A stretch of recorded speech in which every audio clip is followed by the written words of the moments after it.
నిజమే, వారికి ఇది సోషల్ మీడియా అనేది ఒక కొరకరాని కొయ్యింది అనుకున్నాం, ఎందుకంటే వాళ్ళు ప్రశ్నించే గొంతు కాబట్టి.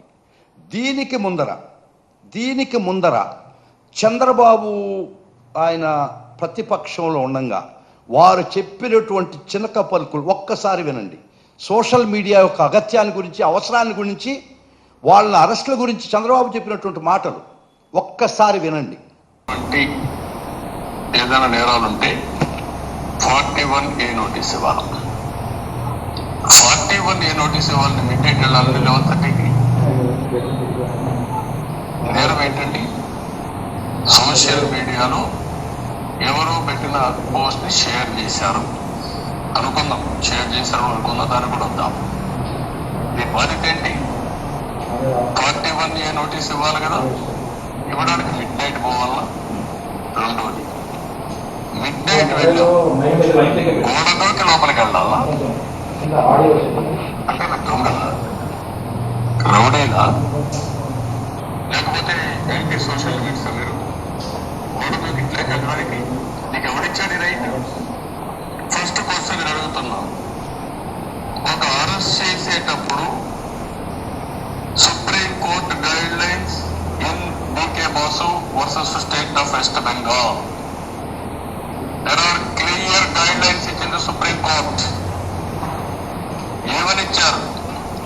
All police personnel should wear name tag clearly indicating their name and designation. Police must enter the complete details of the police officer conducting interrogation in the register.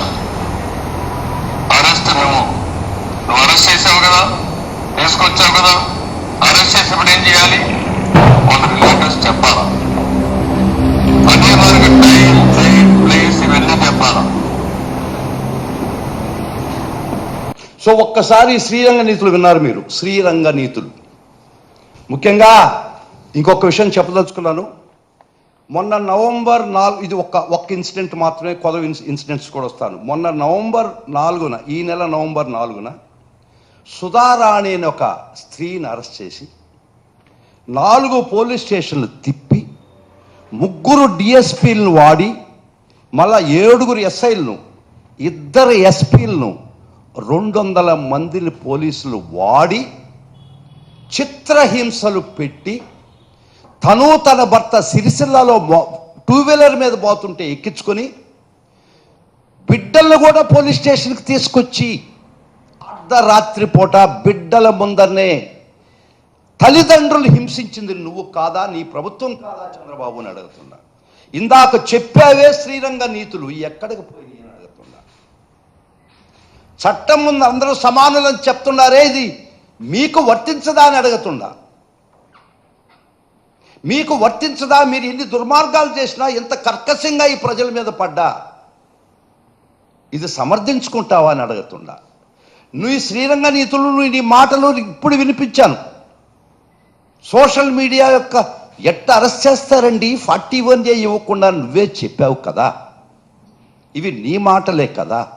ఈరోజు నీ ప్రభుత్వం, నీ స్క్రిప్టు, నీతో వ్యవహరిస్తున్నటువంటి తీరు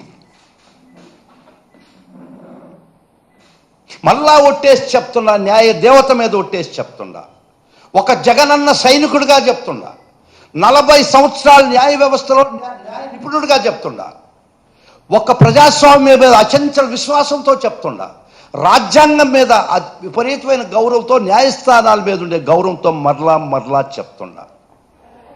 దీనికి బాధ్యులైనటువంటి పోలీస్ ఆఫీసర్స్, దీన్ని హింసించినటువంటి మొత్తం team of the police officers ఎందుకు చేశామా ఈ పని, ఎవరు మాటలు విని చేశామా ఈ పనులు అని ఖచ్చితంగా మీరు ఫీల్ అయ్యే రోజు వస్తుంది. రాకుండా వదలము, ఇది గ్యారంటీ. ఇదొక కస్టోడియల్ టార్చర్. కస్టోడియల్ టార్చర్ ఇది క్లాసిక్ ఎగ్జాంపుల్ అవుద్ది. ఇదొక కేస్ స్టడీ అవుద్ది. మీరు పెట్టిన చిత్రహింసలు ఒక్క విషయం అండి, ఆ స్త్రీని రాత్రి 4 గంటలకి రిమాండ్ చేయడం జరిగింది. చేస్తే మొత్తం 4 పోలీస్ స్టేషన్లు, 3 డిఎస్పీలు ఈ కేసుకు మొత్తం ఆ సుధారాణిని హింసించినటువంటి ప్రక్రియలో భాగస్థులు. 4 పోలీస్ స్టేషన్లు ఉండే ఎస్హెచ్ఓలు, 3 డిఎస్పీలు, 2 ఎస్పీలు, 200 మంది పోలీసు అవి ఉన్న టెర్రరిస్టా? నిన్న ఒకవేళ రిలీజ్ అయితే శ్రీకాకుళం నుంచి ఇంకెక్కడెక్కడి నుంచో మళ్ళీ వ్యాన్లు పెట్టుకొని ఒక 200 మంది పోలీసులు వచ్చారు. మళ్ళా కోర్టు వారు ఏమైనా బెయిల్ ఇచ్చి బయటికి పంపిస్తే మళ్ళా లిఫ్ట్ చేయడానికి వచ్చారు. భయపడి బెయిల్ కూడా పెట్టుకోలేదు ఆ స్త్రీ తరఫున. మీ యొక్క అరాచకాలకు మీ తరఫున చేస్తున్నట్టు పోలీసు అరాచకాలకు భయపడి బెయిల్ కూడా పెట్టుకోలేదు. అట్లీస్ట్ ఊపిరి ఉంటే జైల్లోనా బతుకుతాను, జైలు పదిలం ఈ రాష్ట్రంలో బతికే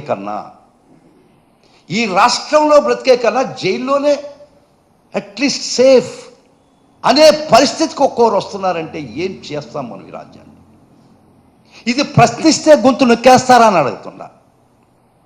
ఇది ప్రశ్నిస్తే ఎల్లకాలం మీరు ప్రజావాణిని నొక్కేయాలని ప్రయత్నిస్తున్నారు అని అడుగుతున్నా. ఇది మీరు చేసే ఆర్గనైజ్డ్ క్రైమ్ కాదా? ఇది చంద్రబాబు చేసే ఆర్గనైజ్డ్ క్రైమ్ కాదా? మీ ప్రభుత్వంలో ఉన్నటువంటి వ్యవస్థలు చేసే ఆర్గనైజ్డ్ క్రైమ్ కాదా? వ్యవస్థల్లో ఉన్నటువంటి మీ మనుషులు చేసే ఆర్గనైజ్డ్ క్రైమ్ కాదా? ఇది 1 లెవెల్ కింద రాదా? విచిత్రం. సిపి ఎస్వి రాజశేఖర్ బాబు ఐపీఎస్, ఎన్టీఆర్ జిల్లా పోలీస్ కమిషనర్, వీరొక ప్రకటన రిలీజ్ చేశారు. Dos and don'ts. ఎన్టీఆర్ జిల్లా పోలీస్ కమిషనరేట్ సోషల్ మీడియాలో చేయకూడని విషయాలు, కంటెంట్ ద్వారా చేయకూడనివి, ద్వేషపూరితమైన ప్రసంగం అంటే కులమత వర్గాల మధ్య విభేదాలకు, విద్వేషాలకు దారితీసే పోస్టులు పెట్టడం. ఈ మధ్య చూశారు మీరు అత్యున్నత స్థానంలో ఉన్నటువంటి ఒక రాజకీయ నాయకుడు కుల మతాలను రెచ్చగొట్టలేదా? రండి ఒక వర్గం రండి, ఎదుర్కొన్నాం రండి అని చెప్పలేదా? ఇది దీనికి వ్యతిరేకం కాదా? హింసాత్మక వీడియోలు పెట్టడం, తప్పుడు సమాచారాలు పెట్టడం, ఇది కూడా అఫెన్స్ కింద వస్తుంది. సోషల్ మీడియాలో తప్పుడు సమాచారం పెట్టడం, this is an offence under this act. Social media కార్యకర్తల మీద పెట్టిన దాన్ని ఇదే పెట్టారు మీరు. తప్పుడు సమాచారం ప్రసాదించడం. రేపు వస్తా. కమిషనర్ గారు వినండి. ఈరోజు today around 6 hours back, this is official Twitter of TDP. 6 hours back ఈరోజు మీరు పోస్ట్ పెట్టారా లేదా? తాడేపల్లి కొంపలో కోట్లాస్తి ప్రజాధనం జగన్ జల్సాలు, పెన్ను పేపర్ ఖర్చు కోసం 9,84 crores. ఇది నిజమా? ఇది తప్పుడు సమాచారం కాదా? ఆడిట్ లెక్కలు చూశారా? బడ్జెట్ అలొకేషన్ చూశారా? ఫర్ పెన్ను పేపర్ కోసం 9.34 lakhs అని మీరు పెట్టారు official Twitter of TDP. 6 hours back today. Egg పఫ్ల కోసం 3.62 crores అని మీరు పెట్టారు. ఇది తప్పుడు సమాచారం కాదా?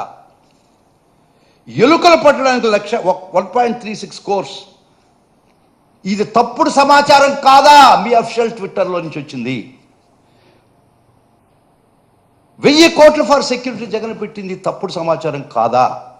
ఇది మీ ట్విట్టర్ అఫిషియల్ హ్యాండిల్లోంచి రాలేదా? ఇది తప్పుడు సమాచారం కాదా? సిపి గారు అడుగుతున్నారు. మీరు చెప్పినటువంటి డూస్ అండ్ డోంట్స్లో ఇది రాదా?